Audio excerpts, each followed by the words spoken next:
वैसे guys I hope you are doing well. I am Veer, welcome to Stellar family. तो कैसे हो दोस्तों, मैं आशा करता हूँ शानदार तरीके से आप लोग अपनी लाइफ को एंजॉय कर रहे हो, अपनी सेहत, फैमिली और पढ़ाई का ध्यान काफ़ी अच्छे से रख रहे हो। आज का जो लेक्चर है यहाँ पर कुछ इंपॉर्टेंट डे देखेंगे स्टार्टिंग में, उसके बाद में हम लोग न्यूज़ डिस्कस करेंगे। तो ये जो डिस्कशन है काफ़ी इंपॉर्टेंट रहेगा। अगर इंडिया के अंदर किसी भी ऐसे एग्जाम की आप लोग तैयारी करें जिसमें ऑब्जेक्टिव टाइप क्वेश्चन पूछे जाते हैं तो ये आप लोगों को फायदा पहुंचाएगा। तो थोड़ा सा डिटेल में आप लोग इसको सुनिएगा ताकि किसी भी तरह क्वेश्चन बन सके तो आप लोग उसको टैकल कर सको। हम लोग सबसे पहले बात करते हैं एक इंपॉर्टेंट डे के बारे में, international day against violation and bullying at school including cyber bullying. देखिए होता क्या है बेसिकली, कई बार आप लोगों ने आसपास भी ये चीज़ें फील की होंगी, जैसे कई तरीके की वायलेंस यानी कि हिंसा रहती है और कई बार लोगों को धमकाया जाता है और साइबर थ्रेट भी आप लोगों को देखने को मिलती है। तो ये चीज़ें हर एक लेवल पर देखने को मिलती है, कई बार स्कूलिंग लेवल पर भी आप लोगों को ये चीज़ें देखने को मिलती है। तो इन सब चीज़ों को ताकि दूर रखा जा सके, ऐसी चीज़ें जो है बच्चे जो है इसके संपर्क में न आए, उनको कम से कम इससे बचाया जा सके। तो यहाँ पर जो फर्स्ट थर्सडे रहता है यहाँ पर नवंबर के महीने का, जो कि अब की बार 5 नवंबर को है, तो ये यहाँ पर डे सेलिब्रेट किया जाता है। यानी कि कोई डिफाइंड डे नहीं है कि इस दिन ये सेलिब्रेट किया जाएगा। नवंबर में जो भी फर्स्ट थर्सडे रहेगा तो उसमें यहाँ पर ये सेलिब्रेट किया जाएगा। तो जो यहाँ पर 5 नवंबर अब की बार देखने को मिल रहा है जिसमें इसको सेलिब्रेट किया जा रहा है। तो इसके चलते रिकॉग्नाइज किया जाता है कि स्कूल रिलेटेड जो भी वायलेंस होते हैं, कई बार स्कूल में आप लोगों ने कई सारी प्रॉब्लम देखी होगी, खासकर अगर आसपास वाले एरिया में आप लोगों ने नोटिस भी किया होगा। तो कई बार यहाँ पर जो चिल्ड्रंस होते हैं, जो बच्चे होते हैं, ठीक है, तो उनके राइट के बारे में कई बार उल्टी सीधी हरकतें यहाँ पर ऑनलाइन मीडिया पर आप लोगों को या फिर उनको परेशान भी किया जाता है, बच्चों को भी। तो कई सारी ऐसी चीज़ें आप लोगों ने आसपास देखी हैं, तो इनको रोकने की कोशिश की जाती है ताकि बच्चे जो हैं वो अपनी एजुकेशन पर फोकस कर सकें और इन सब चीज़ों से थोड़ा सा डिस्टेंस बनाकर रखें। जो थीम है वो इंटरनेशनल डे की 2020 की, वो ये together against bullying in school, यानी कि स्कूल में ऐसी चीजें नहीं होनी चाहिए, उसके साथ में हम लोग को मिलकर काम करना पड़ेगा। ठीक है, तो डायरेक्ट क्वेश्चन आप लोगों से बन सकता है कि इसकी थीम क्या है। खासकर बच्चों के बारे में बात की जा रही है, एजुकेशन के बारे में बात की जा रही है, जो कि कोविड-19 के चलते काफी ज्यादा इंपैक्ट उसके ऊपर पड़ा है। तो ऐसे क्वेश्चन इंपॉर्टेंट हो जाते हैं। ओके, आगे बढ़ता हूं। ये जो डे है यहाँ पर ये बात कर रहा है वर्ल्ड सुनामी डे के बारे में। टी जो है यहाँ पर ये साइलेंट रहता है, SUNAMI, तो इसे वैसे तो सुनामी आप लोग बोल सकते हैं पर लेकिन सुनामी इसको बुलाते हैं। टी यहाँ पर साइलेंट रहता है। तो वर्ल्ड सुनामी डे ये 5 नवंबर को यहाँ पर सेलिब्रेट किया जाता है। ठीक है, ये भी यहाँ पर पहले वाला जो डे डिस्कस किया है ये भी 5 नवंबर है और ये वाला भी यहाँ पर 5 नवंबर है। तो ये क्या आप लोग को यहाँ पर दिखा रहा है, ये दिखा रहा है कि सुनामी के बारे में अवेयरनेस फैलानी है। आज की डेट में अगर मान लीजिए कोई पानी की इतनी बड़ी, एक तरीके से जैसे कोई बिल्डिंग हो इतनी बड़ी, अगर कोई पानी की एक परत, एक लहर अगर किसी पर्टिकुलर एरिया में आए, जैसे एक घर है मान लीजिए कितने भी ऊंचे ऊंचे, तो पानी की जो लहर रहेगी वो इनसे बहुत ऊपर चलेगी और इस तरीके से आकर इंपैक्ट डालेगी। अगर कोई ऐसी लहर आती है जो कि सारी चीज़ों को बहाकर ले जाती है और सब कुछ वहाँ पर तहस नहस कर देती है, ये इस तरह की कंडीशन देखने को मिली थी 2004 में जब बे ऑफ बंगाल वाली साइड में आप लोगों को सुनामी देखने को मिली, तो हमारी कंट्री में काफ़ी बड़ा इंपैक्ट इसका देखने को मिला। कई सारे लोगों की जान चली गई थी और यहाँ पर ये कुछ भी नहीं छोड़ती है। अगर आप लोग जाकर डालोगे यूट्यूब पर सुनामी सर्च करना, तो आप लोगों को पता चलेगा कितनी खतरनाक सिचुएशन क्रिएट कर देती है जब किसी पर्टिकुलर एरिया में ये सुनामी आती है। तो इसी के बारे में अवेयरनेस फैलाई जाए कि अगर कोस्टल एरिया में खासकर जो लोग रहते हैं उनको तो कम से कम इसके बारे में अवेयरनेस होनी चाहिए कि अगर कल को कोई ऐसी कंडीशन बनती है तो उसके साथ में कैसे टैकल करना है। तो नेशनल जो भी कम्युनिटी है जहां पर ये इस तरीके की कंडीशन देखने को मिलती है, लोकल लेवल पर डिजास्टर रिस्क रिडक्शन की स्ट्रेटजी बनाई जाती है कि कल को कोई ऐसी सिचुएशन बनती है तो उससे कैसे निकला जा सकता है। ठीक है, जैसे मान लीजिए आप लोग प्रिपरेशन कर रहे हैं, आप लोगों ने पॉलिटी अच्छे से तैयार कर लिया, करंट अफेयर अच्छे से तैयार कर लिया, ज्योग्राफी जो है वो थोड़ा आप लोगों ने कम तैयार की, इकोनॉमी आप लोगों ने कम तैयार की, तो आप लोगों के पास में कोई स्ट्रेटजी होनी चाहिए कि जैसे कि मान लीजिए अगर ये सब्जेक्ट अच्छा कर लिया तो कम से कम इस सब्जेक्ट को अगर थोड़ा सा कमजोर आप लोग छोड़ रहे हैं तो ये वाला सब्जेक्ट जो है इसमें से इसकी रिकवरी आप लोग कर सकें। हालांकि ये चीजें पॉसिबल नहीं हो पाती जल्दी से, पर फिर भी एक ऑल्टरनेटिव आप लोगों के पास में इस तरीके से लेकर चलना है कि कम से कम ये वाला सब्जेक्ट नहीं छूटेगा चाहे कुछ भी हो जाए, तो ही आप लोग फिर रिस्क ले सकते हैं एक दूसरे सब्जेक्ट को थोड़ा सा न टच करें। इसीलिए यहां पर सुनामी अगर कोई आती है, वैसे तो आप लोग कंडीशन जो है वो अनफॉर्चुनेट होगी, नेचुरल होगी, अपने आप होगी, आप लोग कुछ नहीं कर पाएंगे, पर फिर भी थोड़ा सा आप लोग प्रिपेयर रहेंगे तो चीजों को हैंडल कर पाएंगे। लोगों को अवेयरनेस फैलाएंगे तो लोग भी इसके बारे में जान पाएंगे, वरना एकदम आ जाएगी, लोगों को पता भी नहीं चलेगा कि उनके साथ में क्या हो रहा है। तो ये कुछ बातें हैं जिसके बारे में आप लोग आइडिया रखेगा, इंपॉर्टेंट है, क्वेश्चन बन जाते हैं कई बार डायरेक्ट। न्यूज है आप लोग के सामने, काफी इंपोर्टेंट न्यूज है, यहां पर बात की जा रही है मिशन जो सागर सेकंड है उसके बारे में। तो मिशन सागर सेकंड हमारी कंट्री की जो इंडियन नेवल शिप है जिसका नाम है एरावत, उसके द्वारा एंटर किया गया यहां पर सूडान। ठीक है ना, तो पोर्ट सूडान में यहां पर इसके द्वारा एंटर किया गया मिशन एरावत के थ्रू। अगर आप लोग एक बार मैप में इसको देखिएगा तो आप लोग समझ पाएंगे कि सूडान पड़ता कहां पर है, ठीक है। तो यहां पर आप लोग देखिए मैप है आप लोगों के सामने, यहां पर आप लोग को अपनी प्यारी कंट्री नजर आएगी। यहां से अगर आप लोग सूडान में जाना चाहते हैं तो सूडान आप लोगों को यहां पर नजर आएगा। नीचे आप लोगों को साउथ सूडान देखने को मिलेगा, ये हो गया इथियोपिया, ठीक है। तो सूडान से साउथ सूडान को जो अलग किया गया था ये 2011 में दोनों कंट्री जो थी वो अलग अलग हो गई थी। हालांकि आज की डेट में भी इनके बॉर्डर पर आप लोगों को शांति देखने को नहीं मिलेगी, पर लेकिन फिर भी ये अभी न्यूज में है तो इसके बारे में आप लोग आइडिया रखेगा। फिर भी जो चीजें हैं वो चल रही हैं। तो यहां पर अभी मिशन सागर सेकंड अभी आप लोग को देखने को मिला। मिशन सागर सेकंड जो है ये यहां पर अभी जो देखने को मिला सूडान के पॉइंट ऑफ व्यू से यहां पर चीजें चली। मिशन सागर सेकंड जो है बेसिकली ये इससे पहले अगर बात करें फर्स्ट मिशन सागर के बारे में, वो मई जून 2020 में आप लोगों को देखने को मिला था। मोलदीव, मॉरिशस, सिसेल्स और इसी के साथ में जो मेडागास्कर, कोमोरोस, ये सारे जो आइलैंड है इनके लिए हम लोगों ने फूड, एड और मेडिसिन प्रोवाइड कराई थी। इनके जो पहले वाला यहाँ पर मिशन स्टार्ट किया गया था उसमें हम लोगों ने काफी ज्यादा हेल्प की थी यहाँ पर जो भी इंडियन ओशन के अंदर कंट्री है उन सब। इन कंट्रीज को अगर आप लोग थोड़ा सा मैप में देखना चाहेंगे तो देख सकते हैं। यहाँ पर ये हो गई अपनी प्यारी कंट्री। थोड़ा सा इंडियन ओशन की अगर साउथ में आप लोग आएंगे तो यहाँ पर ये सारी कंट्री आप लोगों को नजर आ जाएगी। जैसे देख सकते हैं यहाँ पर मोजाम्बिक हो गया, मेडागास्कर हो गया यहाँ पर, ठीक है। तो ये आप लोग देखते हैं, थोड़ा सा इसको और जूम करेंगे तो आप लोग यहाँ पर और चीजें क्लैरिटी में देख पाएंगे। कोमोरोस आइलैंड यहाँ पर हो गया, ठीक है, मॉरिशस हो गया। इसी के नीचे रीयूनियन आइलैंड है। रीयूनियन आइलैंड कौन सी कंट्री का है? ये यहाँ पर इंडियन ओशन के अंदर में। ये बताइए आप लोग, जब ये आर्टिकल खत्म होगा तो उसके एंड में मैं आप लोगों को बता दूंगा, तब तक आप लोग कमेंट कीजिए इसके बारे में, मतलब कि आंसर दीजिए अपना। तो इस पर्टिकुलर एरिया के बारे में बात की जा रही है। तो इनके लिए हम लोग के द्वारा 2020 में चलाया गया था। अभी ये सेकंड है यहाँ पर स्पोर्ट सूडान, इनके सूडान के लिए ये अभी हम लोग के द्वारा मिशन चलाया गया है। जो मिशन सागर 2 है यहाँ पर इंडियन जो शिप एरावत है वो यहाँ पर डिलीवर करा है सूडान, साउथ सूडान, जिबूती और जो एरिटेरा है उसको। तो यहाँ पर ये पर्टिकुलर जो कंट्री है इनके लिए यहाँ पर ये हेल्प प्रोवाइड करा रहा है। अगर आप लोगों को इस मिशन के ही बारे में मैं आप लोगों को एक ओवरव्यू दूं तो आप लोग चीजों को अंडरस्टैंड कर पाएंगे। सागर जो मिशन है यहाँ पर इसकी फुल फॉर्म है security and growth for all in the region, यानी कि जो इंडियन ओशन वाले रीजन में जो भी कंट्री है उनकी सिक्योरिटी और ग्रोथ के बारे में यहाँ पर बात की जा रही है। तो अगर बात करें आप लोग यहाँ पर तो इसी के बेस पर यहाँ पर जो रीजन है उनमें अगर कोई प्रॉब्लम आ रही है तो हम लोग वहां पर उनकी हेल्प एक तरीके से करते हैं यहाँ पर। तो इसके चलते जो स्ट्रेटेजिक विजन है यानी कि जो कार्य नीति दृष्टि आप लोग को देखने को मिलेगी, इंडियन ओशन के ऊपर फोकस दिया जाता है। तो यहाँ पर इकोनॉमी और सिक्योरिटी के पॉइंट ऑफ व्यू से काम किया जाता है। अगर बात करूं मैं आप लोगों से तो मैरीटाइम सिक्योरिटी कैपेबिलिटीज आप लोगों को यहां पर देखने को मिलेगी। नेशनल इंटरेस्ट आप लोगों को देखने को मिलेगा इंडियन ओशन के अंदर। इंक्लूसिव, कोलैबोरेटिव और एक तरीके से रेस्पेक्ट इंटरनेशनल लॉ की यहां पर बात की जाती है, यानी कि मिलकर भी काम करना है और इंटरनेशनल लॉ के हिसाब से भी काम करना है, अपनी कोई मनमानी यहां पर नहीं चलानी है। सागर जो है यह एक तरीके से काफी इंपॉर्टेंट एक तरीके की जो यहाँ पर जो मिशन निकल कर आया जिससे आसपास वाली कंट्री को काफी फायदा हुआ और हमारी कंट्री के जो रिलेशन भी हैं इनके साथ में काफी इंप्रूव होते हुए नजर आए। जैसे एक्ट ईस्ट पॉलिसी के बारे में बात करो, प्रोजेक्ट सागरमाला के बारे में बात करो, प्रोजेक्ट मौसम के बारे में बात करो, या फिर इंडिया की जो नेट सिक्योरिटी प्रोवाइड है जो फोकस है ब्लू इकोनॉमी के ऊपर, यानी कि ओशन के थ्रू जो यहाँ पर प्रॉफिट होता है उसके ऊपर फोकस के बारे में बात करें तो उससे चलते भी ये काफी इंपॉर्टेंट यहाँ पर मिशन देखने को मिलता है। ठीक है, तो इसके बारे में अगर कुछ लिखने के लिए आ जाए या फिर इसके बारे में कोई कुछ आप लोगों से पूछे कि किसके द्वारा स्टार्ट किया गया, किसके लिए है ये मिशन, तो इंडिया के द्वारा स्टार्ट किया गया, इंडियन ओशन के लिए है ये मिशन, जहां पर जो कंट्री है अगर वो प्रॉब्लम में कोई रहती है तो उनकी सहायता प्रोवाइड कराई जाती है अगर उनको कोई दिक्कत होती है तो। ठीक है, तो ये एक इंपॉर्टेंट मिशन था। अभी फिलहाल किसके लिए यहाँ पर ये सेकंड मिशन चलाया गया है, तो ये क्वेश्चन मैंने आप लोगों से जो पूछा है यहाँ पर ये क्वेश्चन आप लोगों से बन सकता है। अगर इन एरिया को भी आप लोग मैप में देखना चाहते हैं कहाँ कहाँ पर है ये एरिया जिसके बारे में बात की है, तो यहाँ पर हो गया सूडान, ये हो गया साउथ सूडान, ठीक है, ये हो गया यहाँ पर एरिटेरा, ये हो गया यहाँ पर जिबूती, ठीक है, ये हो गया यहाँ पर इथियोपिया। तो ये कंट्री है यहाँ पर पर्टिकुलर एरिया में, इनको भी आप लोग जैसे कि आप लोग जानते हैं हॉर्न ऑफ अफ्रीका के नाम से, एरिटेरा, जिबूती, इथियोपिया और सोमालिया। तो ये कंट्री के भी नाम आप लोग आइडिया जरूर रखिएगा। पर्टिकुलर यहाँ पर ये गल्फ ऑफ एदन है, यहाँ पर रेड सी हो गया, यहाँ से निकलकर आप लोग जाएंगे तो यहाँ पर आप लोग मेडिटेरेनियन सी में पहुंच जाएंगे। ऊपर अगर आप लोग रहेंगे तो पर्शियन गल्फ हो गया, गल्फ ऑफ ओमन हो गया। तो ये सारा जो मैप है ये काफी इंपॉर्टेंट है और बहुत फ्रीक्वेंटली न्यूज में रहता है, तो इसको दिमाग में से निकालते रहा करो 2-4 बार जब भी आप लोगों को टाइम मिले, हफ्ते में कम से कम एक बार या महीने में एक बार, ताकि आप लोग इसको भूलें ना। ठीक है, आगे बढ़ते हैं। यहाँ जो दो कंट्री मैंने आप लोगों को यहाँ पर बताई है, एक तो हो गया जिबूती, तो यहाँ पर भी डी साइलेंट आप लोगों को देखने को मिलेगा, जिबूती इसको लिखा जाता है, ये एरिटेरिया। ठीक है, तो इसके बारे में भी आप लोग याद रखिएगा, कई बार कंफ्यूजन में आप लोग आ जाते हैं, तो ये इसके बारे में क्लियरिटी होनी चाहिए।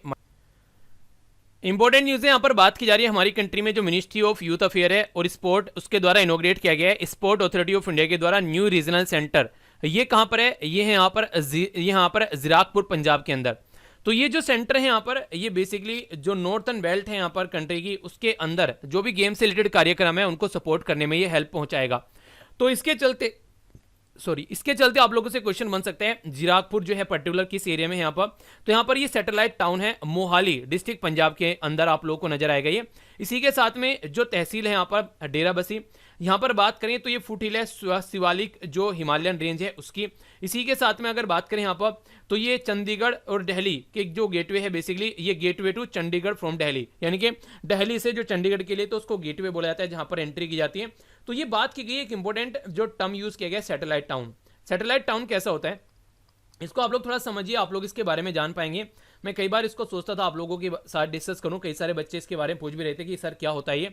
तो देखिए जैसे मान लीजिए पर्टिकुलर एरिया हो गया, ठीक है, ये पर्टिकुलर एरिया हो गया, यहाँ पर एक पर्टिकुलर सिटी हो गई यहाँ पर, जिसको आप लोग अर्बन सेंटर बोल सकते हैं। इसके आसपास में जैसे कि कोई ग्रीन बेल्ट होगी, जैसे कि फॉरेस्ट वगैरह है यहाँ पर, तो ये ग्रीन बेल्ट होगी।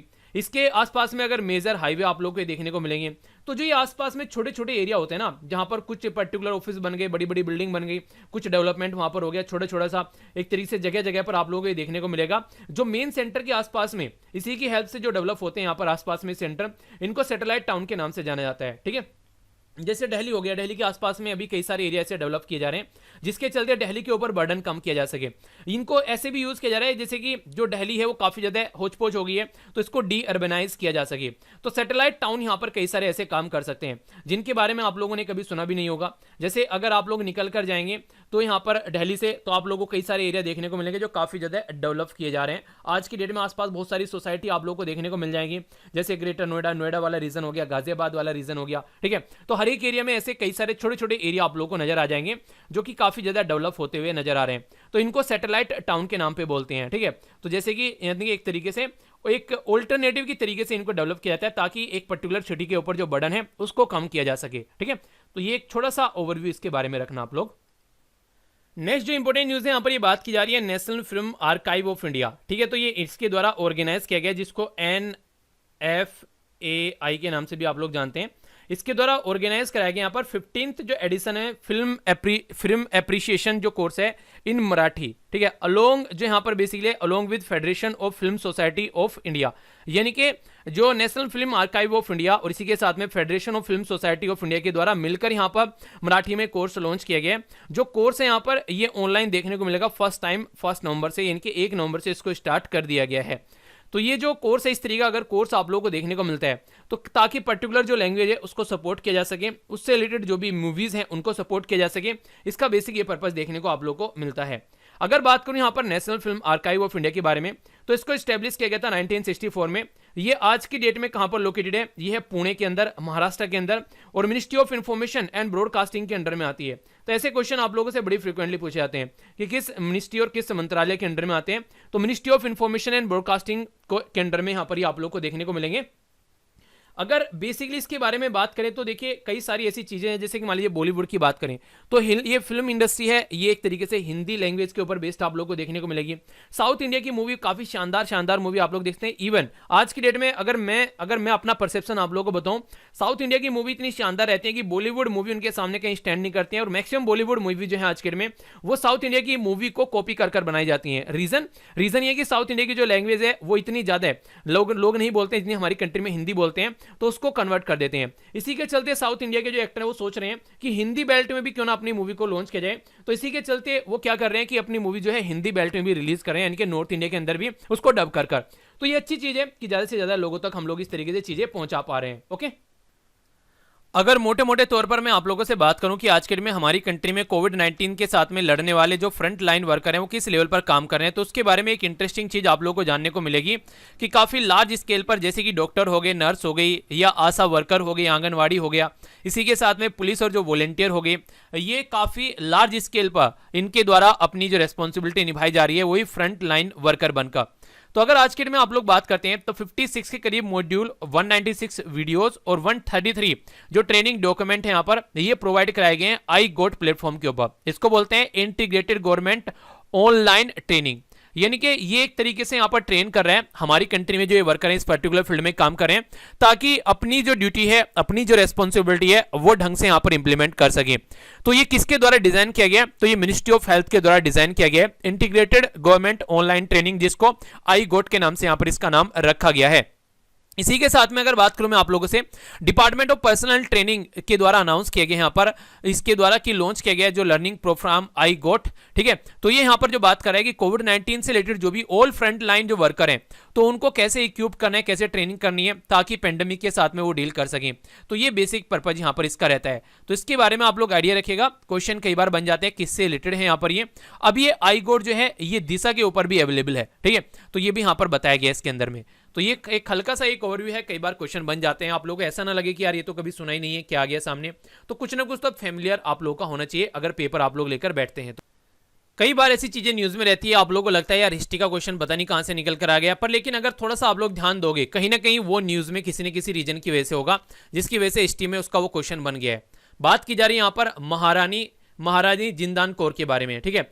तो ये जो जे कौर, आप लोग इनका नाम याद रखते हैं अगर शॉर्ट फॉर्म में याद रखें, तो यहाँ पर ये जो लास्ट वाइफ थी महाराजा रणजीत सिंह की, महाराजा रणजीत सिंह की लास्ट वाइफ थी, और रिसेंटली अभी न्यूज में इसलिए है क्योंकि इनसे रिलेटेड कई सारी जो इनकी ज्वेलरी वगैरह है यहाँ पर, और भी कई सारे जो चीजें हैं यहाँ पर इंडियन आर्ट से रिलेटेड, ये लंदन में सेल के लिए रखी गई, ठीक है। देखिए आप लोगों को पता है अंग्रेजों ने हमारी कंट्री पर रूल किया, दुनिया भर का सामान लूटकर वो अपनी कंट्री में लेकर गए, तो उसी के चलते यहाँ पर ये सारी वही चीजें हैं जो यहाँ पर उनके द्वारा उठाकर ले गई है। उन्हीं में से कोहिनूर का हीरा भी एक आप लोगों को देखने को मिलेगा, तो उन्हीं में से ये भी एक है।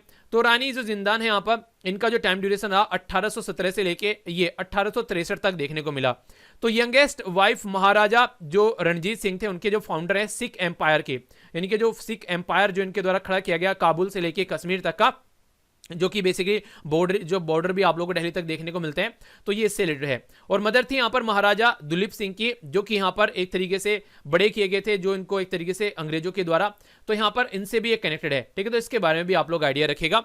तो ये कुछ ऐसी न्यूज हैं जो कि आप लोगों से फ्रंट में देखने को मिलेगी, पर लेकिन बैकग्राउंड इनका इन्फॉर्मेशन जो है वो करंट अफेयर देखने को मिलेगा, वैसे लगेगा कि हिस्ट्री की न्यूज है।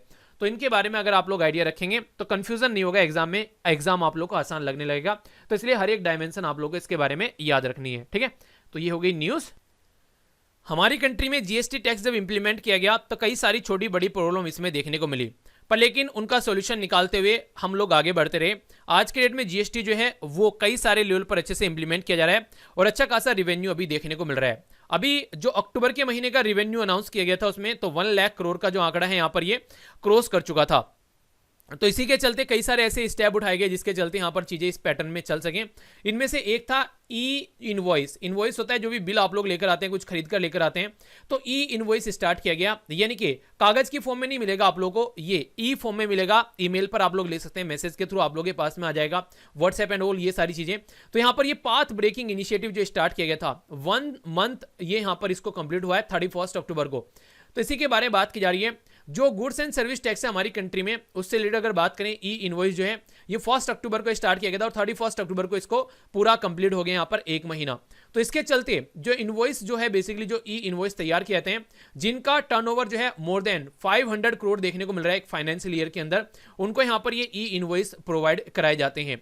यहाँ पर बात की जा रही है कि 495 के करीब यहाँ पर जो लाख है ई इनवॉइस जनरेट किए गए, जिसके चलते यहाँ पर लगभग 27,400 के करीब टैक्स पेयर के द्वारा 1 मंथ में यहाँ पर इंट्रोड्यूस किया गया। तो यानी कि काफी बड़ा अमाउंट आप लोगों को यहाँ पर देखने को मिल रहा है और 1 महीने के अंदर अंदर की ये बात की जा रही है, जो कि आगे और अच्छे लेवल पर आप लोगों को चीजें बढ़ती हुई नजर आएंगी।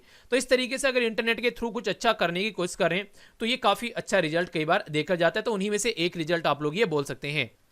तो वीडियो को थोड़ा छोटा ही रखते हैं, कोई क्विज भी मैंने यहाँ पर नहीं लगाया क्योंकि अपलोड करने में प्रॉब्लम होगी। आप लोगों को भी दिख रहा होगा वॉइस चेंज आ रही है, तो इसका मतलब ये है कि मैं अपना रिकॉर्डिंग प्लेस जो है मेरा एग्जैक्ट जहां से मैं वीडियो रिकॉर्ड करता हूँ वहां पर नहीं हूँ, तो इसकी वजह से ये प्रॉब्लम आप लोगों को कई बार देखने को मिलती है। तो इसीलिए यहाँ पर इसको थोड़ा सा आप लोग एडजस्ट किया कीजिए, क्योंकि कहीं पर भी होता हूँ तो वीडियो तो रिकॉर्ड करनी है, पर लेकिन इंटरनेट की प्रॉब्लम कई बार देखने को मिल जाती है एक तरीके से, और भी कई सारी छोटी छोटी प्रॉब्लम आ जाती हैं। तो उसके चलते यहाँ पर मैं कोशिश करता हूँ कि वीडियो अपलोड हो जाए, भले ही वो थोड़ी छोटी रहे, ठीक है, कि ना होने से कुछ होना अच्छा है। तो कंप्लीट न्यूज़ हम लोगों ने डिस्कस कर ली, क्विज आप लोग का रह गया, उसमें कोई नहीं, आप लोग थोड़े से कई सारे जो चीज़ें हैं मैं टेलीग्राम पर भी पोस्ट करते रहता हूँ, तो वहाँ पर आप लोग ज्वाइन रहिए। बाकी कल से आप लोगों को जो प्रॉपर जो आप लोगों की जो न्यूज़ है वो आप लोगों को देखने को मिल जाएगी। ठीक है, तो एंजॉय करते रहिए इसी तरीके से, अपना ध्यान रखने, अपने परिवार का ध्यान रखिए। सबसे पहले हम लोगों ने 2 इंपॉर्टेंट डे के बारे में डिस्कस किया जो कि काफ़ी इंपॉर्टेंट थे। इसी के साथ में मिशन सागर और उसी की बेसिक इन्फॉर्मेशन हम लोगों ने जानी। नेक्स्ट हम लोगों ने यहाँ पर जो बात की, ये बात की हम लोगों ने जो बेसिकली मराठी से रिलेटेड यहाँ पर कोर्स के बारे में जो अभी स्टार्ट किया गया है। इसी के साथ में हम लोगों ने यहाँ पर जो बात की, ये हमारी स्पोर्ट मिनिस्ट्री है उसके द्वारा कुछ स्टार्ट किया गया, और सैटेलाइट टाउन के बारे में हम लोगों ने जाना। नेक्स्ट जो हम लोगों ने यहाँ पर चीज़ें देखी, यहाँ पर आईगोट के बारे में जानने को मिला। एक पर्टिकुलर पर्सनैलिटी से रिलेटेड हम लोगों ने इन्फॉर्मेशन जानी, जो कि जिनका नाम है यहाँ पर महारानी जिंदन कौर। ठीक है, ये है यहाँ पर JINDN जिंदन कौर। ठीक है, तो नाम कई बार आप लोग कंफ्यूजन में डाल देते हैं, थोड़ा सा ऊपर नीचे कर कुछ भी नाम में चेंज कर देंगे तो कंफ्यूज नहीं होना है। ओके, इसी के साथ में ई इनवॉइस के बारे में चीज़ें हम लोग को जानने को मिली। तो ये था टोटल आज का डिस्कशन। मैं आशा करता हूँ कि आप लोगों ने इसको अच्छे से एंजॉय किया होगा। PDF यहाँ पर प्रोवाइड करा दूंगा सारी, यहाँ से जाकर डाउनलोड कर लेना। इसी के साथ में ट्विटर, इंस्टाग्राम और फेसबुक पर भी मेरे साथ अगर कनेक्ट रहना है तो वीडियो के नीचे आप लोगों को लिंक मिल जाएगा। ठीक है, तो मिलता हूँ नेक्स्ट लेक्चर में। बड़ों को नमस्ते, छोटों को प्यार, छोटी सी लाइफ एंजॉय करो यार। तब तक के लिए जय हिंद।